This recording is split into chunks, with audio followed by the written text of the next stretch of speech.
কদিন আগেই মুক্তি পেয়েছিল পরীমনির প্রথম ওয়েব সিরিজ রঙিলা কিতাব। ভালোই সাড়া পেয়েছেন তাতে। দর্শকভক্তরাও তাকে গ্রহণ করেছেন সানন্দেই। এরই মধ্যে পরী দিলেন নতুন খবর।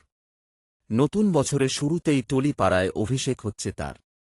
নতুন বছরের প্রথম মাসেই মুক্তি পাচ্ছে টলিউডে পরীমনির অভিষেক সিনেমা ফেলুবক্সি। 17 জানুয়ারি কলকাতার বড় পর্দায় দেখা যাবে ছবিটি। সামাজিক যোগাযোগ পরীমনি নিজেই দিলেন তার নতুন এই যাত্রার খবর।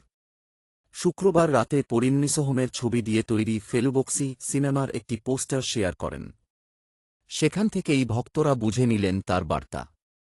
দেবরাজ সিনহা পরিচালিত থ্রিলারধর্মী এই সিনেমায় লাবণ্য চরিত্রে অভিনয় করেছেন পরীমনি।